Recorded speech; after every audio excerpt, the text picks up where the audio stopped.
Hello, I'm Jeff Paur, senior writer for RealTime Fantasy Sports. Welcome to the RealTime Fantasy Sports Show. It is week 8. It is time for our wavering video that we do every week. We release it every Tuesday, helping you navigate those waiver wires. And I'm going to be joined again by Logan Glaser, contributing writer here at RealTime Fantasy Sports. Logan, thanks again for joining me. Really appreciate it. Yeah, thanks for having me on, Jeff. Excited for another week. Interesting week. I actually thought last week I wanted to touch on this briefly, though, is why you need to kind of pay attention to what's going on because Gus Edwards was activated really late in the week. And so a lot of people stormed the waivers, on Saturdays and even Sunday morning to get him. And then Isaiah Pacheco was named the starter, and that was another, trickle down effect there a little bit with that as well. It's kind of an interesting week how it all played out last week. Yeah, and kind of had to counter that with users that had Drake in their lineup and also CEH. I mean, Drake got 1 point possibly. So you have to keep an eye if you have him in your roster with the Gus Edwards news. You got to look for other options then. Yeah, definitely. Definitely something you need to keep an eye on when it comes to this waiver wire stuff. It doesn't just end on Wednesdays when when your first waiver wire runs. It runs all week because a lot of stuff can happen between now and the start of your game. So let's get into this week, Logan. We mentioned this a little bit before we got on. We talked about a little bit. Not a lot out there on the waiver wire this week, unfortunately. Just two teams on a bye this week, correct? It's the Chiefs and Chargers, so it's two really good teams. But there's only two teams on a bye. We had some injuries last week as well, some position changes too. So a lot of stuff going on, but not a lot of great options out there. Let's kick it off with the QB spot, Logan. Who do you like as a pickup at QB this week? Yeah, QB I'm liking is Jameis Winston. It's kind of sounding like he's going to be starting for the Saints this week over Andy Dalton. So they're going up against Las Vegas, and Vegas is probably the worst pass defense in the NFL. They're averaging 275 pass yards against. Davis Mills had over 300 yards against them last week. Vegas still won, but their defense has just not been putting pressure on quarterbacks, just giving them so much time to just sit back. And hopefully the Saints have some more offensive options back. Olave looks like he's back and fully healthy. You got Kamara in the backfield. So I like Jameis Winston as my QB pickup this week.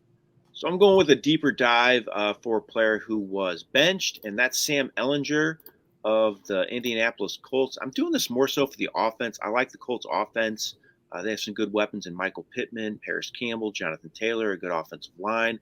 Ehlinger can run the ball a little bit. It's not a guy I'm plugging in my lineup, but if you're in a deeper league, maybe a 2 QB league as well, I would definitely pick him up and give him a look on your bench first few weeks, see what he does, and then starts playing well, put him in your lineup. I definitely think he's a good speculative add. He has some talent, kind of a dual threat, and he could give some life to that offense. So a little bit intrigued to see what Ehlinger does now that he is a starter for the Indianapolis Colts.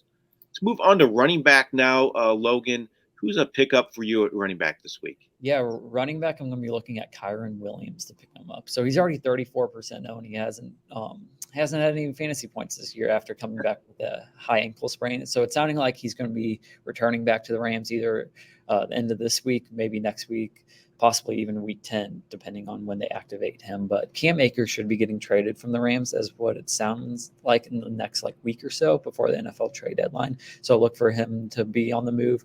It'll all come down to if the Rams pick up another piece. If they don't and they just have Darrell Henderson, Kyren Williams kind of slides in the number running back 2 role with them, with the upside to possibly take over Henderson depending on how he does with that offense. So it's more of a risk with Kyren Williams picking him up, as he doesn't have the experience, but he played really well at Notre Dame. So we'll see how he does with the NFL. The coaching staff apparently loves him too. They were set to have him have a big role that week 1, and then he got hurt almost immediately, and he wasn't able to play. But he was supposed to get touches week 1, so that should tell you all you need to know about him and what the Rams think. So I definitely like him as a speculative add. My 2 picks for this week, my first one is a guy that a lot of people grabbed last week after he was activated, but he's still out there in some leagues, and that's Gus Edwards. So he's available in roughly 39% of leagues on our site. Played last week, returned from his torn ACL the previous season, ran 16 times for 66 yards and 2 touchdowns. So it looks like he's going to be the guy as long as J.K. Dobbins is out. Now, he's not going to catch passes. That's never been his thing. So it kind of hurts his fantasy ceiling, in my opinion. But he's going to get a lot of rush attempts, plays in a good rush offense, could get some goal line work as well. So Edwards is definitely worth owning in all formats, in my opinion. And another one that I like a lot, I wanted to touch on these backs just because some of them are still available, but the Panthers backs of Dante Foreman and Chuba Hubbard. Personally, I know Hubbard started last week. I trust Foreman more still, in my opinion. I just think he's a better runner. Hubbard hasn't shown me a whole lot. I know he started last week, didn't do too bad for getting banged up and sitting late in the game, but Foreman didn't start. He hit the 100-yard rushing mark, ran 15 times for 118 yards, also caught 2 passes. I thought he looked good last year when he started with Tennessee as well. Again, not available in many leagues, just 29%. But if I'm picking one of these two backs, personally, I still like Foreman, even though Hubbard started that game last week. I just think Foreman has the higher ceiling, in my opinion. What about you, Logan? I wanted to get your view on Yeah, those. I lean Foreman slightly over Hubbard, just because of his ability or rushing ability. As you said, he had 118 yards. I think we all thought Foreman was going to be named the starter with the Panthers, so it was kind of a surprise when Chuba Hubbard kind of got announced as the starter, even though Foreman still had 15 carries, which you will love that volume if you're putting Foreman in your lineup. So if you can get that on a weekly basis, I'm all for plugging him into your lineup. Definitely. Let's move on to the receiver spot now. Who are a couple guys you like at receiver to pick up this week? Yeah, the first one's Wan'Dale Robinson with the Giants. So he actually led the Giants in targets last week. He had 8 targets, 6 receptions for 50 plus yards, and he's looked really well in the offense the last 2 weeks. He's got the rookie upside, so we still don't know exactly how his ceiling is. But what I really like when I'm targeting these players is who leads the team in targets, and that's Robinson right now with the Giants. So the Giants might make a move in this next week, picking up a wide receiver. There's been lots of talks about Jerry Jeudy possibly going to the Giants, but as long as they don't make any moves for any big time wide receivers, I still like Robinson in that offense. And another one is McCole Hardman. McCole Hardman had 28 fantasy points last week, and it kind of seems like he's a boomer bust player, but he's had 3 straight games of above 12 fantasy points, which you'll absolutely take plugging him into your lineup. He's got the high upside with his breakout ability, long plays. He's had several touchdowns in the last couple of weeks, and Mahomes has really targeted him a lot in that offense. And 28 points. I believe he led wide receiver, or he was the top 3 wide receivers last week. So I'm going to be looking to pick him up, and he's available in 64% of or 66% of leagues. Yeah, he had 2 rushing touchdowns. So the Isaiah Pacheco, all that buzz about him, Hardman ended up being a better running back. I'm still convinced that whole situation was really weird to me. Was it some fantasy owner that put that out there that works for the Chiefs that was playing against Pacheco and wanted people to? Yeah, Pacheco technically started the game by having a carry, and then went downhill from there, and then some inbounds with Hardman, short passes. And that was really strange. It just shows you can't really trust that Chiefs running game. I think that's the main thing in my opinion. All right, a couple of receivers for me. My first one is Paris Campbell. So he's really been gaining steam in this Colts offense. He has double-digit targets 2 straight games. Season high 10 catches last week. He has a lot of talent. The big thing for him has been staying healthy. I know a lot of people had him as a breakout candidate last year and the year before that. Maybe this is finally it. I don't think it's a fluke. He's a super talented player, and I don't think Sam Ehlinger being the starter is a negative thing for Campbell as well, because he can push the ball downfield better than Ryan at this stage of his career. Campbell's still available in 86% of leagues, too. I think this is the last week that you're really going to be able to get him in your league personally, just with the way he's played the last couple of weeks. I like him a lot going forward in this offense. And another receiver pickup. Now, this guy's actually not playing this week. They're on a bye. I mentioned it already. DeAndre Carter. It's not bad to be a proactive owner, though. And Keenan Allen's still banged up. I know he played last game, didn't get a full complement of snaps, but Mike Williams is hurt now. He could miss a few weeks of action.